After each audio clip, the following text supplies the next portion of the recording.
ላገባ ነው።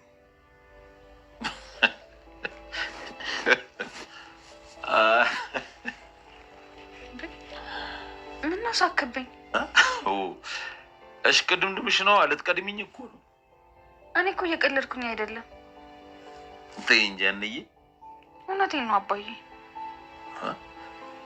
ባል ነው የምታገቢው እንዴ? ታዲያ ሌላ ምን አገባለሁ? እየቀለድሽብኝ አይደለም አይደል? ወይ አባዬ፣ ደግሞ እኔ ባንተ ቀልጃ ቃለሁ? ታዲያ እኮ የሚያስተክስ ሲሆን የሚያስጨፍር ነገር ነው አባዬ። እኔ መደሰት ይሁን ማዘን ያለብኝ አላውቅም። ግራ ተጋብቻለሁ። ቆይ ይሄን ሲሰሙ ቤተሰቦችሽ ምን አሉ? ኧረ ገና አልነገርኳቸውም። እንዴ ለምን እስካሁን አልነገርሻቸውም? በዚህ ነገር ላይ ሙሉ መብት ያለ አንተ ብቻ ነህ። ከፈቀድክም ከከለከልክም የሚያገባው አንተን ብቻ ነው።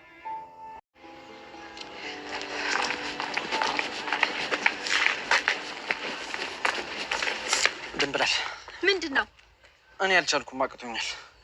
ምኑን? በቃ እኔ ከዚህ በላይ በቃኝ እኮ። ምኑ ነው የሚበቃ? ከአንቺ መራቁ ነው።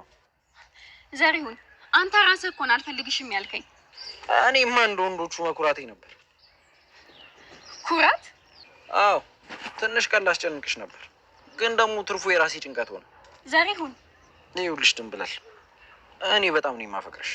እኔም እኮ እወዳለሁ፣ ግን እንዳትዪ። አሁን ዝም ብለሽ ቀር። ሰፊና ጥልቅ ነው መውደዴ፣ እመነኝ ከባህር ይልቃል። እቴ ድንብላል፣ ላናግርሽ ፈልጌ ነበር። ምን? ግን ይቅርታ ድንብላል፣ ከመሸ መጣሁብሽ። እንዴት እዬ፣ በፈለጉበት ሰዓት ቢመጡ ምን ችግር አለው? ይሄ እኮ ቤቶስ ነው። እኔም ደግሞ አገልጋዮስ ነኝ። ድንብላል፣ እንደዚህ አይባልም። እሺ፣ አንቺ ሰራተኛችን ሳትሆኚ የቤተሰባችን አባል ነሽ። ቢሆንም እትዬ፣ እናንተ ለእኔ ጥሩ ሰዎች ናችሁ። ቦታዬን ደግሞ መርሳት የለብኝም። ይሁንሽ። ለመሆኑ ለምንድን ነው ያልተኛሽው? እኔ ምን አውቄ እትዬ፣ ብቻ እንደው ዝም ብሎ ያገላብጠኛል። የዘመኑ ፍቅር ደግሞ እንቅልፍ ይነሳል እንዴ? ጆሮ ባለፈው ለሀና ብሎ መክሊት ላይ በሰራው ስህተት መክሊት ተናዳበታለች። እንግዲህ መክሊት የሀናን ስልክ ስለሰረቀች እንደሰረቀች ሲያውቀው በሀና የመጣብኝን እንኳን አይደለም አንቺን አለምንም ላቃጥል እችላለሁ ብሎ በተናገራት ነገር እስካሁን ድረስ ቂም ይዛበት የተከተላት ይቅርታ ቢላትም እሱ ይቅርታው ልትቀበል አይገባም። በቃ ከኔ ራቅ፣ አንተም ሀና በአንተ ላይ የምታደርገውን ነገር በእኔ ላይ አታድርግ፣ ተወኝ፣ አንተ እቅፍ እንኳን መኖር ባልችል በአንተ እጅ እንድሞት አታድርገኝ እያለች የነገረች ይሆናል። እና የኔና የአንቺን ጓደኝነት እኔና ሀና እንዳለን ግንኙነት አይደለም። እኔና አንቺ መቼም አንለያይም፣ ስለዚህ ይቅርታ በይኝ ብሎ ቢጠይቃትም እሷ ግን በጭራሽ እሷ ሀናን እንደዚህ ማረጓን መቀጠሏ ስለማይቀር እሷ እንደዚህ አንተ ላይ የምታደርገውን ነገር ደግሞ ዝም ብዬ ማየት አልችልም። ስለዚህ እሷን ስለማጠፋት አንተ ያኔ በእኔ እጅ ትመታለህ። በአንተ እጅ መሞት ለእኔ ጽድቅ ነው፣ ጥሩ ነው። ነገር ግን በጭራሽ አንተ እስር ቤት እንድገባ አልፈልግም ብላ በዛ ምክንያት ተናዳ ጥላው ሄዳለች ማለት ነው። ያምሻል እንዴ እያላት ነበረ። ጆሮም ተናዶ በቃ ይቅርታ አልተቀበለችውም ማለት ነው። በሌላ በኩል ተምቹ በባለፈው እንግዲህ አልፈልግሽም፣ አይንሽም ማየት አልፈልግም ብሎ ለመኩራት ፈልጎ ድንብላል እንደምትወደው ልትነግረው ስትመጣ አባሯት ነበር። ነገር ግን አሁን ሀኒቾን ቤት ውስጥ ሱቅ ላኪያት ብሎ ሱቅ አስልኮ ድንብላልን መንገድ ላይ እየጠበቃት ነበር ከግንድ ጋር እየተላፋ። እናም ልክ ምጥጥ ስትል መንገድ ላይ አቁሞ አናገራት ማለት ነው። እና አልቻልኩም፣ በቃ ከዚህ በላይ መኩራትና አንቺን መጠበቅ አልቻልኩም ምናምን ሲላተኝ አንተ እኮ ራስህ ነህ ባለፈው አልፈልግሽም ብለህ የገፋኸኝ ስትለው እሱም እኔ አውቄ ሆን ብዬ ለመኩራት ነው እንደዛ ያደረኩት እንጂ ወድሻለሁ ስትለው እኔም እኮ ወድሃለሁ ግን ተባብለው እንግዲህ ታርቀዋል ማለት ነው።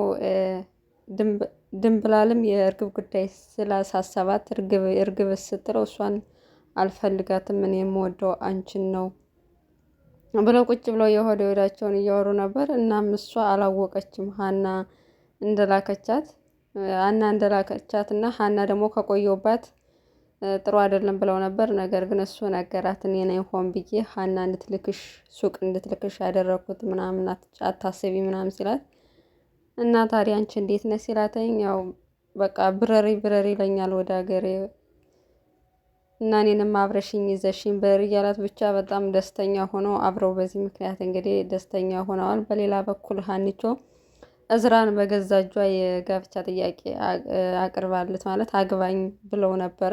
እሱም መጀመሪያ የቀሉን ቢመስለውም በኋላ ላይ እንዳመረረች ስለገባው ደውሎ በሀሳብሽ ተስማምቻለሁ ባላምንበትም ብሏት ነበር። እንደገና ሲስማማ ደግሞ ደነገጠች ማለት ነው። እና ክላሷ ቁጭ ብላ ክላሷ ውስጥ ሆና እያሳሰባትና እያስጨነቃት ይገኛል። ምክንያቱም እሱ ጥያቄው አስገድደው መጀመሪያ ላይ እንዴት እምቢ ትላለህ ምናምን እያለች አካኪ ዘረፍ ስትል ቆይታ አሁን እሺ ሲላት ደግሞ ተጭኘው እንዴት ያገባኛል የሚለው እያሳሰባት ነበር። ምናሴም ክላሷ መጥቶ ምንሽ ነው የተጨነቅሽው? ምንድን ነው ያሳሰበሽ ሲላተኝ በጣም ተጨንቄያለሁ በእዝራ ጉዳይ ማለት እሱ ሁሉ ነገር ኃላፊነት ልውሰድ ይላለኝ። እኔ ደግሞ ቢያንስ መጫን አልነበረብኝም፣ በትንሹም ቢሆን ፍላጎቱን ላከብርለት ይገባ ነበር ብላ በዚህ ምክንያት የማያሳስበው እያስጨነቃት። አንዳንዴ የሀና ገጸ ባህሪ በጣም ነው ለመረዳት ራሱ እንደ ተመልካች ግራ የሚገባው። ማለት በቃ ራሷ የሆነ ባቀረበችው ነገር ማለት ጭንቀት እንዲቀላል ነው እንዴ? ከራሷ ባቀረበችውን ጥያቄ ትጨነቃለች፣ እሱ ቢያናግራትም ነገር እንትን ትላለች እና በቃ ወይ ለቤተሰቦቻችን እንናገርና ቤተሰቦቻችን መፍትሄ ይፈልጉለት ብሎ ቢያማክራትም አይ በጭራሽ በዚህ ጉዳይ ላይ መጀመሪያ የሚያገባውና መፍትሄ የሚያጠው አባዬ ስለሆነ አባዬ ጋር ሊሄድ ብላ እንግዲህ ወደ አባቷ ሄዳለች። ጆሮም በመክሌት ምክንያት ስለተጨነቀና እሷ ይቅርታ ስላላለችው ወደ አባባ ኖላዊ ሄደዋል። አባባ ኖላዊ ምግብ እየበሉ ነበር። ናቅረብ ሲሉት እምቢ አለ። እዛ በስንት መከራ ብለው 2 ጉርሻ ጎርሶ አቆመ ማለት ነው። እና ለምን እንደተጨነቀ ደጋግመው ሲጠይቁት ያው ያችን ጓደኛዬን በጣም አስቀየምኳት እገልሻለሁ ምናምን ብዬ ብሎ ሲነግረው ያው እናንተ እኮ አዲስ ነገር አይደለም የእናንተ መጣላት፣ ከጆሮ ጋም ስንት ጊዜ ከተምቹ ጋም ስንት ጊዜ እስከ መጋደል ደርሳችሁ ድጋሚ ትታረቃላችሁ ሲሉ የኔና የእሷ ጉዳይ እንደ ጆሮ አይደለም ብለው እንግዲህ በዚህ ማረጋግተው አብረው ምግብ በልተዋል። ልክ ጆሮ እንደወጣም ሀኒቾም መጣች ማለት ነው ወደ አባቷ ቤት። እናም በጣም ተረብሻ ቁጭ ብላ አዝና ሲያት ምንሽ ነው ብሎ ያው ችግር እንዳለ ይረዳ። ሲጀምር ሀና ወደ አባቷ የምትሄደው የሆነ ችግር ሲያጋጥማትና ያን ችግር መፍትሄ ስታጣለት ነው ወደ አባቷ ሄዳ መፍትሄ የምትፈልግ። እና እሳቸውም ስለገባቸው በምን ምክንያት ነው የተጨነቅሽው ብለው ሲነግሯት ላገባ ነው ብላቸው ቁጭ አለች እና የእሳቸውም ተቀብለዋታል። ምክንያቱም አንድ ልጅ ላገባ ነው ስትለኝ ከመደሰት ውጭ ምን አማራጭ አለኝ? ይህ እኮ ስጠብቀው የነበረው ህልሜ ነው ምናምን ብለው እንግዲህ እሳቸውም የመጀመሪያ ፈቃደኛው ሆነዋለኝ። እና ግን ቤተሰቦች ማወቅ አለባቸው ሲሏተኝ ያው መጀመሪያ በዚህ ጉዳይ ላይ የሚያገባ አንተ ነህ፣ ያሳደግከኝ አንተ ነህ ምናምን ስትለው አይ እኔ የምደግስበት አቅም የለኝም፣ ቤተሰቦች ነው ደግሰው ሊድሩሽ የሚችሉት ብሎም እሳቸውም እንደዚህ ብሎ መከሯት። በቡናም ቢሆን ደግሰህ አንተ እንድትድረኝ ነው የምፈልገው እያለች ነው ሀኒቾ ማለት ነው። እና ሀኒቾ እንግዲህ አምርረዋለች በዚህ ጊዜ። አሁን መቼም ጋብቻ ብለው በቀጣይ ክፍል ዘውልን አይመጡም። ምክንያቱም ይሄ ለተመልካች ራሱ ለትውልድ ራሱ ምንድነው በቃ ጋብቻ ዘው ብሎ የሚገባበት ዘው ብሎ የሚወጣበት አይነት ነገር እየመሰለ ማለት ዝም ብሎ ሳውሰን ታቅዶበት ከዛ ሰው ጋር በጸባይ ተስማምቶ እንዴት ነው አብሬ መኖር ይችላል የሚለውን የእዝራና የሀኒቾ ካራክተር አንድ ቀን እንኳን ተግባብተው ቁመው እንኳን አውርተው አያውቁም። ሁሌም ጭቅጭቅ ነው የእሷን ፍላጎትና የሆነ ችግር የሚፈታው በትዳር ውስጥ በመግባት ሳይሆን ቀድመው ከመግባታቸው በፊት ነው መፍታት ያለባቸው። ይህን ነበር ማሳየት የነበረበት። ሆነን ለመናገር ማለት የሁለታቸው አለመግባባት ወይም ደግሞ የእሱ የጨቀጨቃት በቃ እየራቅሽኝ እየመሰለኝ ነው ሌላ ሰው ጋር የምትሄጂ እየመሰለኝ ነው ስላላት ስለዚህ እንድታምነኝ እንጋባ ብሎ ነገር የማይመስል ነገር ለሚስታት ትንገራ ላይ ሀገር ሰው እና በጣም ይሄ ሀናና የእዝራ ካራክተር ምንም ነው የማይጥመውና ደራሲው እንዳስተያየት ቢያስተካክልን ደስ ይላል። ምክንያቱም ቀልድ አይደለም።